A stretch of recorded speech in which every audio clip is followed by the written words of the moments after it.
So this is where you usually stay? It's so spacious! This is making me jealous. If only I could use the abode arts of the Liyue Adepti on the Golden Beagle.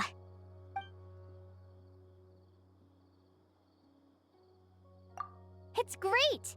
I don't have to worry about the wind or rain, or where my next meal is coming from. And the scenery is amazing! Thanks for inviting me! You're so nice. Can I ask a teeny tiny favor, though? Is it okay if I set up camp here? I'll find a spot that's out of the way. No, it's lovely! Everything's so comfy and cozy. The bed's warm and dry, and it smells nice, too. It's so much nicer than the rooms at the flagship, I'll tell you that. It's just, well, they say it's easy to go from rags to riches, but much harder to go back again. If I get used to this life, I'm worried I won't be able to return to living off the land. What if I find myself dreaming about this fluffy bed while I'm deep in the mountains? I'm not sure I could cope! For someone like me, I think it's best to maintain a healthy hunger for the finer things in life. That way, I can make sure my senses are sharp while never losing the drive and excitement to pursue what I want. For me, that's the crux of living. Indeed. So if it's all right with you, I'd like to set up my own camp somewhere out of the way. Out of interest, have you ever stopped to listen to the music of the night? The nighttime wilds are far from silent, and thickets that appear like shadows are actually hives of nocturnal activity. Some insects only sing when moonlight bathes the stage, chirping and chiming one after another as if following some mysterious tune. Listening to them sing is fascinating. If that sounds like something you'd like to hear, feel free to drop by my camp sometime. Or we can just lie there and gaze at the stars. That would be nice too. Sure! Found anything interesting on your recent adventures? Oh, that's wonderful! For us adventurers, there's no better way to pay the bills than finding a chest or two. Take me. If I relied solely on my income as a consultant for the Adventurers Guild, who knows how long it would take to save up for my own research vessel. However, I have to be careful when opening chests to make sure Lumi doesn't swallow whatever's inside. I really don't know where she picked up this habit of swallowing every shiny thing she sees. Though, come to think of it, there is a legend about crystal beetles that says they started carrying solid phlogiston around as a way to make themselves stand out. So, maybe the reason Lumi swallows shiny things isn't because she's hungry, but rather because she's collecting decorations, hoping to wear them one day and be accepted by the other Jack Frost. I'll make sure to feed her more next time. It's just a few chunks of ore after all. As long as I keep finding more chests, I can always replace them later. Ruins that rarely see visitors tend to develop their own unique ecosystems. They're truly fascinating places. That said, the traps and monsters inside aren't quite so charming. Things like primal constructs and secret source automatons aren't much of an issue, but Clockwork Mecha? Ugh. Just thinking about them sends shivers down my spine. The Fontaine Research Institute is such a terrifying place. To think they created so many of those things, all with their own different functions. But I must admit, the dance of Coppelia and Coppelius is truly captivating. Like watching a performance on the stage. Though I made sure to enjoy it from a distance. Knuckle Duckle, of course! It's so much cuter, and can even handle basic conversations. Besides, if pressed, I'd say it's not entirely without its practical applications. But most importantly, Aino invented it. What are you laughing at? So what if I'm biased towards my friends?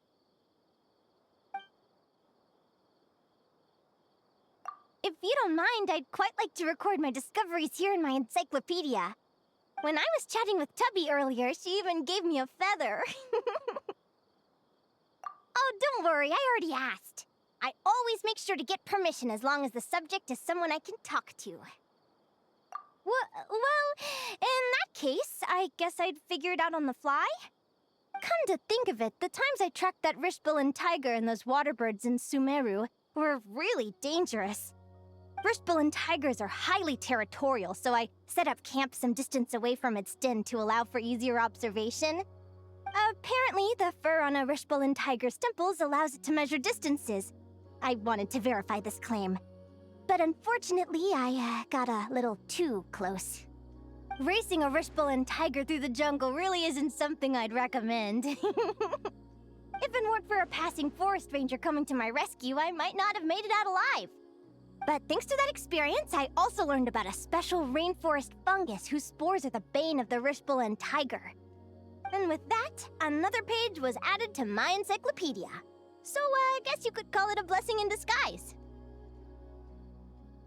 Well, it wasn't the water birds themselves that were dangerous, but rather the environment they live in. Lumi and I were in a small boat watching them build nests in their wetland habitat. They would pick up floating twigs and branches to use as nesting material. But clearly, besides us, there were other animals that had figured out their nesting habits. Those floating branches were actually traps. These other animals would wait for the water birds to wade out and pick them up. Exactly! A huge spinal crocodile suddenly leaped out of the water, and the waves it created almost capsized our boat. That noise alerted other spinal crocodiles nearby, and somehow they ended up deciding that Lumi and I would make even better prey. Luckily, they're not as agile on land as they are in water. Once we made it to dry ground, they stopped chasing us. So, if you're ever planning on going bird watching in the wetlands, watch out for the dangers in the water, too. Right? I don't want to toot my own horn, but my lectures for fresh-faced adventurers are really quite popular. Those little educational picture books for kids? I've never considered that before. But it's not a bad idea. The children in the Conch Gang can't get enough of my stories. Maybe I have a special talent. Besides, if I can get published, the royalties would go a long way. Yeah! There's no time to lose! Let's get started right away! Good morning! I've already been for a walk with Lumi. You should give it a try too. It really clears the mind. It's been a long day and it's time for some rest. We need to be fully charged for whatever adventures tomorrow may bring. Good night and sweet dreams.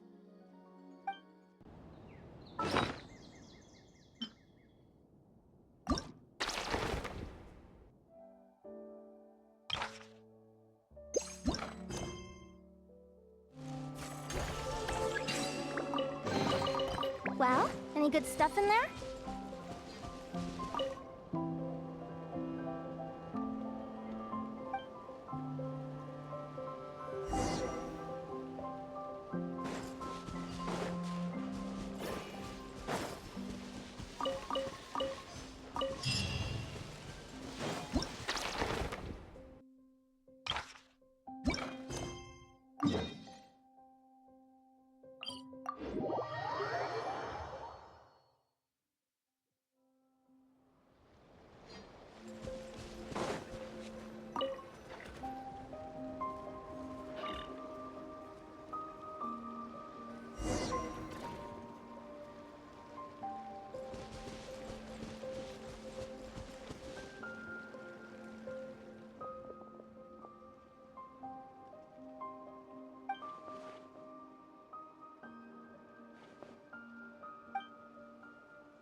can't believe it's not just the Moonglow fireflies.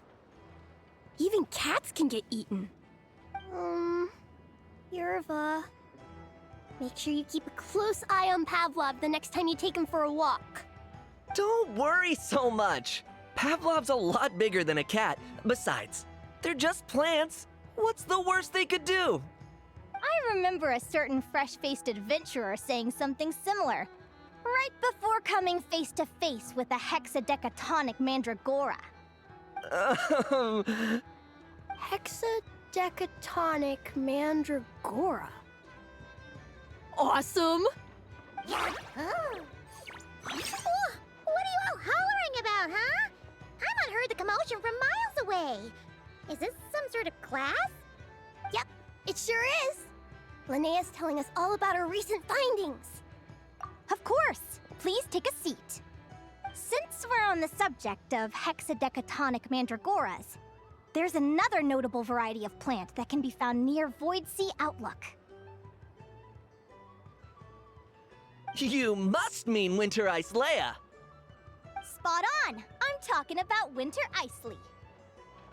Hey, Yerva, that's cheating. Linnea didn't even finish asking. Sorry, I got carried away and jumped the gun.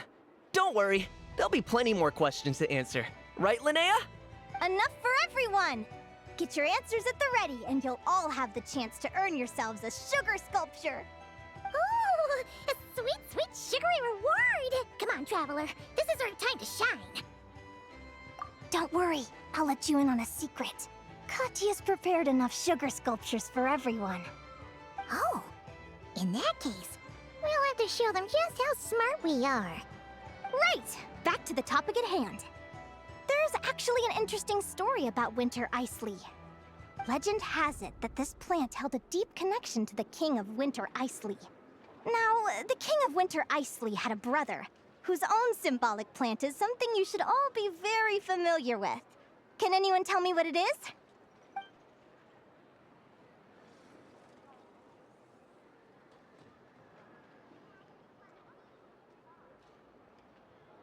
Correct! The answer is midsummer berries.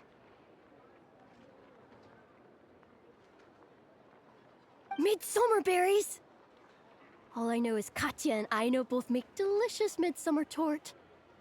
Midsummer berries are the symbol of the King of Midsummer Oak, brother to the King of Winter Icely. Legend has it that these two twins have been fighting since birth. They each take turns killing the other, only to be resurrected once more.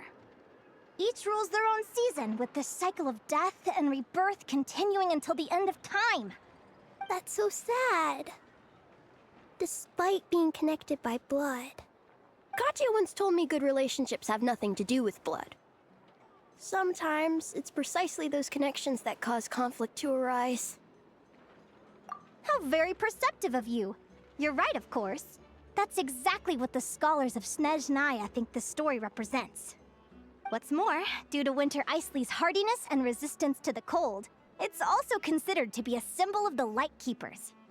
The Light Keepers? They're the ones who dress in black, right? Are they also hardy and resistant to the cold? But their clothes look so warm. If they really are so resistant, couldn't they wear a bit less? You've got it all muddled up. What Linnea means is that, just like Winter Icely, the Light Keepers stand tall in the face of hardships as fierce as the icy wind. Wonderful! Your interpretation is spot on. But let me ask, how did you arrive at that understanding? Helka sent me a handbook, all the way from Fontaine. She told me about the language of flowers. Now all the flowers of Fontaine have their own secret meanings. I think if Winter Icely has a meaning, it must be something like unbending. Or maybe the courage to persevere until the end. Well, someone's clearly learning to draw inferences. Well done! And Miko, you may have approached it from a very different angle, but your sense of logic is certainly interesting.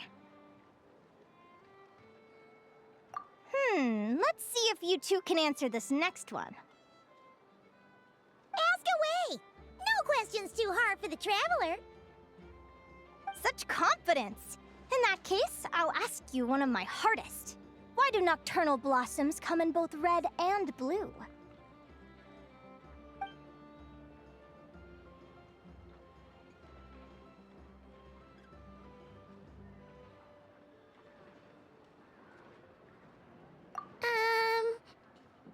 Alright, so what's the answer?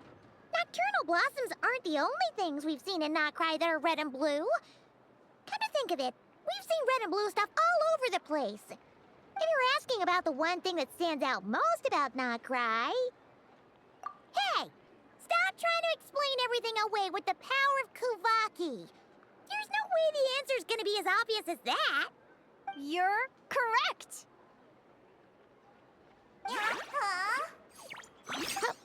What? Seriously? It's common knowledge for those of us who live in Notcry, but not so much for adventurers visiting from afar. So, in context, I suppose it could be considered a tricky problem? But you weren't fooled by the question at all. It looks like you're on the path to becoming a real stellar adventurer. All right, that's it for today. All the students who answered a question can have a sugar sculpture! Huh? Wait a second! Don't tell Paimon that she's the only one who doesn't get any candy! If Paimon had known, she'd have answered more questions! Even if she'd have probably gotten them all wrong. Don't worry, don't worry. You'll get yours too. You and the Traveler are a team, just like Lumi and me. Well, Miss Linnea really is the best teacher ever!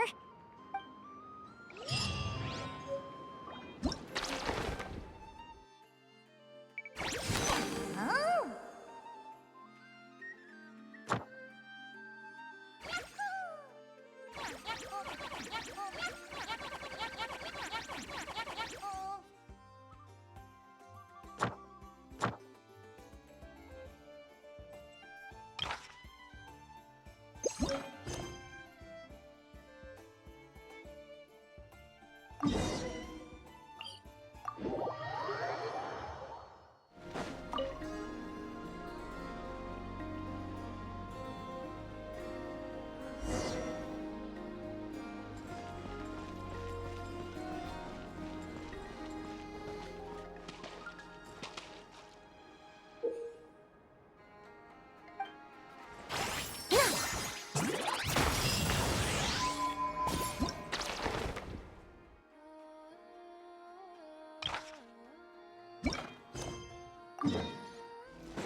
busy today.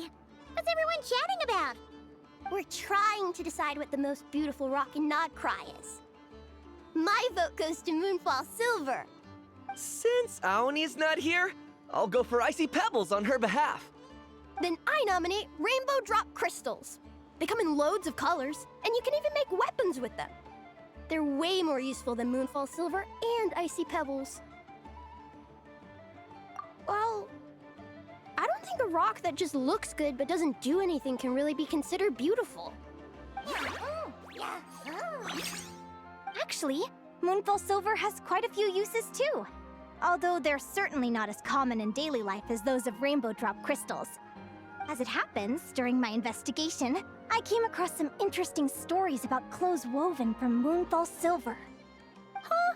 No way. You can weave clothes out of rocks? So you find it hard to believe too? Well then, you'd best sit up straight and listen close. Clothes made of Moonfall Silver? Oh, Paimon's super curious too. Come on, Traveler. Let's stick around to hear this.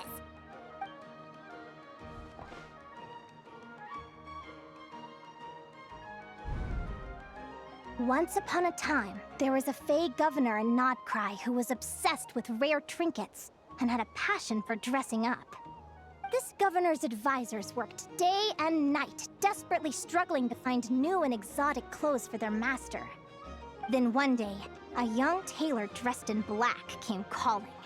He claimed to have inherited the mysterious techniques of the Golden Realm, and that he could spin crystals that glow like the silver moon into thread for weaving clothes. The governor was overjoyed. He promised to pay the young man handsomely if he would stay and make him clothes. The young tailor requested a vast quantity of Moonfall Silver be delivered to his workshop, and demanded that no one disturb him while he worked. Naturally, the governor agreed. When the scheduled time arrived, the governor found the workshop completely empty, with neither Moonfall Silver nor any clothing to be seen.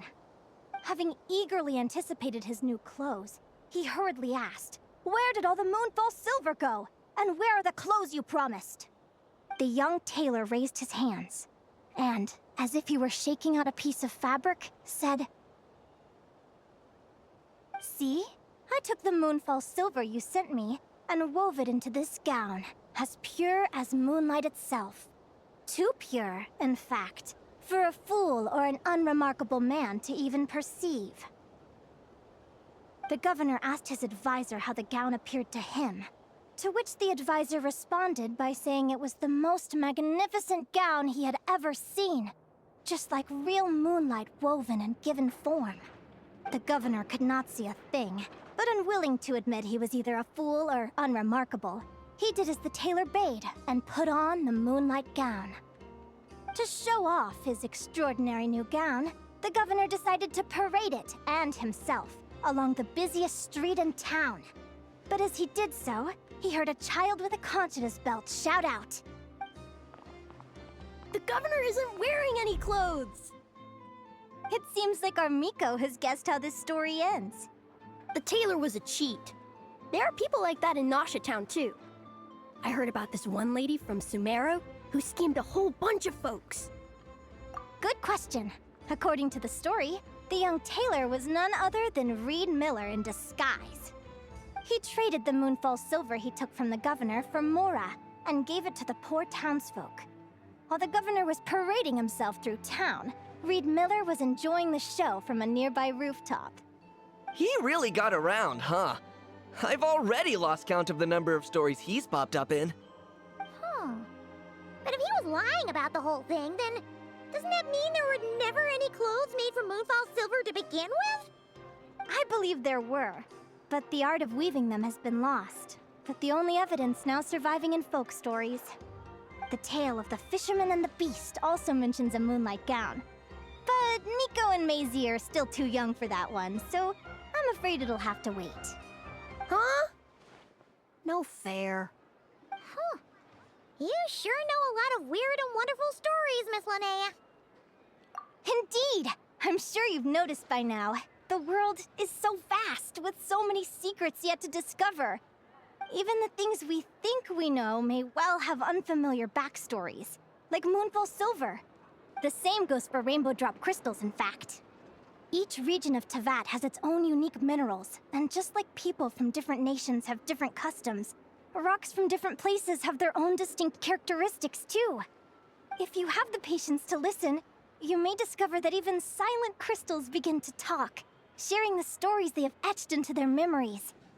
And not just minerals. Life forms, both ancient and new, are beautiful and unique. This world is filled with stories and mysteries of all shapes and sizes. And the instant when a mystery is touched by the light of understanding, countless new possibilities reveal themselves, and the whole world opens up! Sorry, I'm getting a little carried away. Linnea gets like this when she's talking about things she's interested in. If we ask Miss Linnea what the most beautiful rock in Nagcry is, she's certain to say, "Every rock is beautiful in its own way." So it's probably better if we ask you two to cast your votes. The most beautiful rock. What do you think, Traveler? Well, Paimon guesses it does look a bit like a rock. And it sure is pretty. What about you, Linnea? If you had to choose only one rock that was the most beautiful. How about we end today's lecture here? Whoa. Miss Linnea's trying to dodge the question.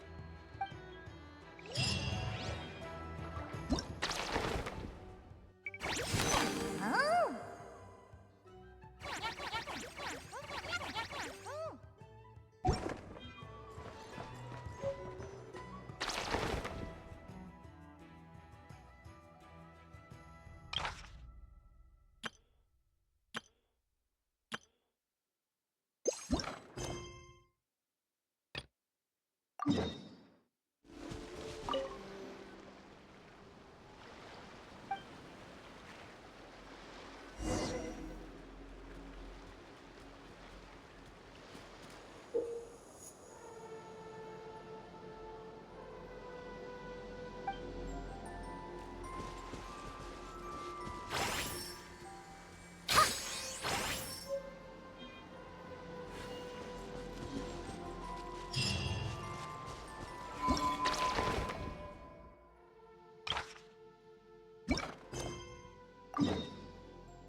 You're open!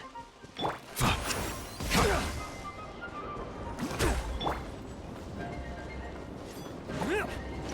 Lumi! Like it or love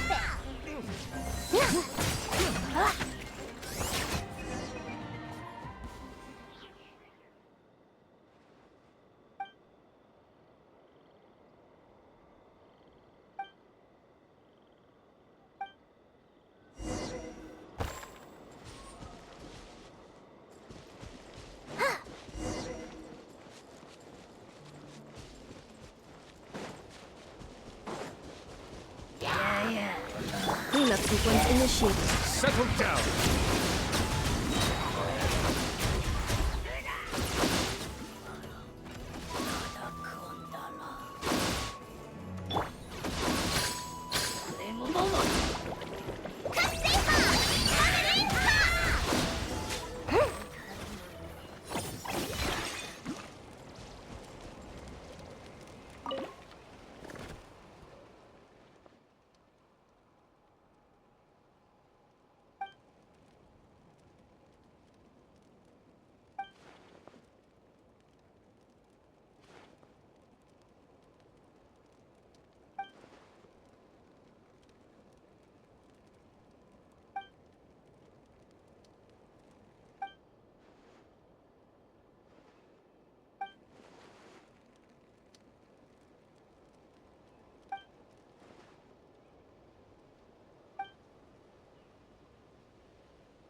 as shiny as Mora, the golden loach king of the Lochi world.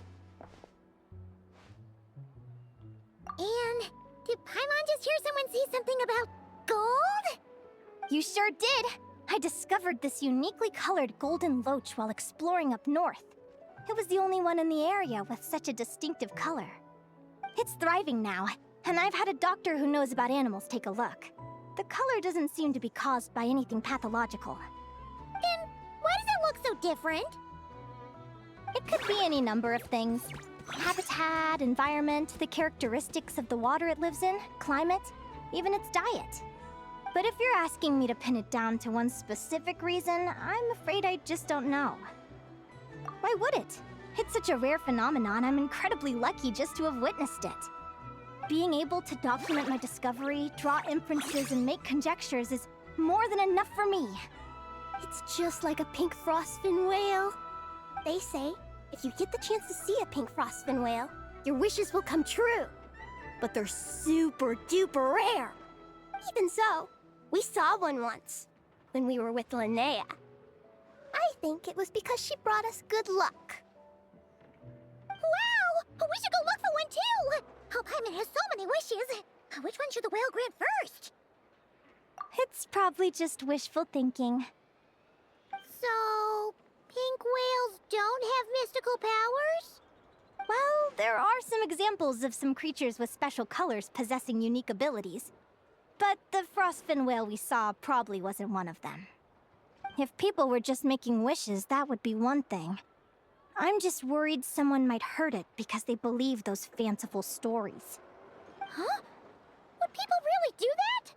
I know this one. Katya told me that some really nasty treasure hunters hunt animals with unusual colors to sell them to collectors. That's right. There was a time when animals from Natland were highly prized on the black market. Live specimens in particular. But bones and furs would also fetch a high price. Some merchants looking to sell their smuggled goods at inflated prices would even go so far as to process and alter them, packaging them as some kind of fantasy product before selling them to customers. There was a case I heard where poachers removed the feet from cuckoosaurs to make them more aesthetically pleasing and easier to transport. Collectors who'd never seen a cuckoosaurus before actually thought they were naturally legless, spending their entire lives soaring through the sky, living off wind and dew, like some kind of marvel of nature. Their reckless pursuit of the exotic only fueled the poachers' wickedness. They created a whole smuggling network born from greed and deceit, causing untold harm and suffering. Yahoo! In a sea of evil deeds, even a relatively minor act, such as dyeing a creature to change its color, is still wrong. So, should we give that silver capybara a bath? Was it also dyed this color by nasty poachers? I don't think that'll be necessary. When I found it, it was taking a soak in a hilly churl's cooking pot. Maybe it thought it was a hot spring? There can't be that many born with fur like that. It's probably why the smugglers took it. Paimon can totally imagine what it must have looked like in that cooking pot. Right? Despite its unique color, it still has the same nature and temperament as other capybaras. When Paimon thinks about it like that, it seems being unique isn't always a good thing. Just thinking about how some creatures might suffer because they're different, or that the only reason they're different is that something bad happened to make them that way. It might sound a little selfish, but if Lumi wasn't such a special little Jack Frost, we might never have become partners to begin with. Yahoo! Yahoo! So, it's not always a bad thing either? If being different brought the two of you together, then of course it's a good thing. I remember Helka mentioning a saying from Liyue in one of her letters.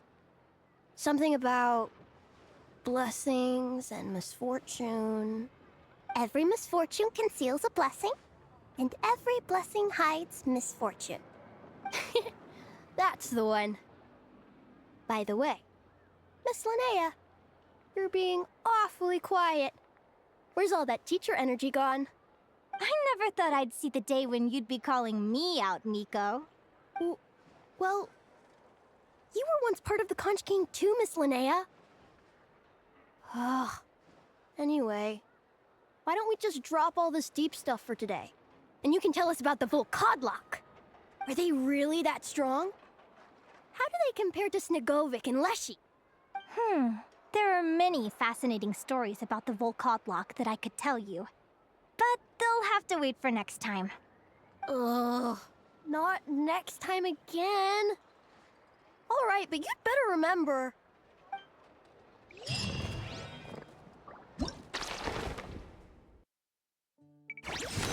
Oh.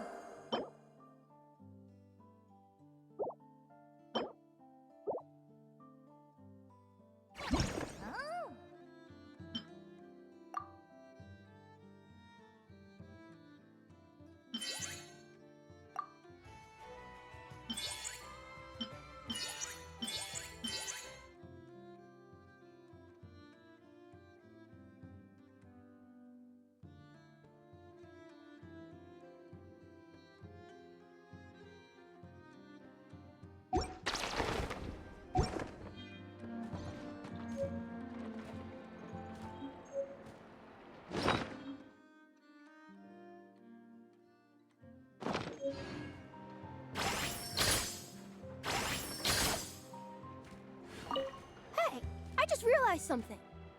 You all went to see that Frostfin whale without me. You were the one who overslept. Huh?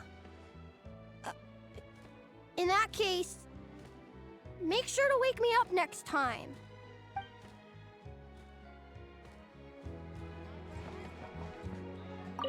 Sorry for making you sit through that. Seriously? That's wonderful!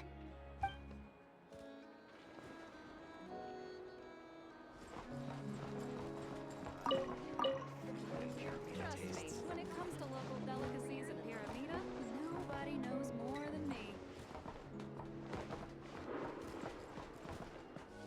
你平时就住在这里呀？好宽敞，真叫人羡慕。要是能将礼乐仙人的洞天之术用到黄金猎犬号上就好了。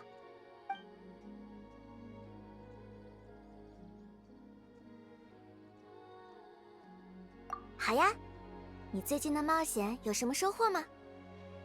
啊，那真是太好了！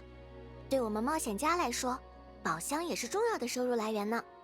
像我，要是光靠给冒险家协会当顾问的收入，不知道要攒到什么时候才能买一艘属于自己的科考船。而且开宝箱的时候也得小心，里面的东西不要被陆米给吞掉了。他这个看到亮晶晶的东西就想吞下去的毛病，也不知道是怎么养成的。说起来，有个关于固晶甲虫的传说，说的是他们最初背负起水晶般的固态燃素，就是为了装点自己。也许陆米吞下这些亮晶晶的东西，也不单单是因为贪吃，而是收集起来，为了有机会装饰自己，让同族的双晶认可、接纳他。下次还是多喂他一些好了。不过是一些矿石嘛，只要多开几个宝箱，总会找到更多的。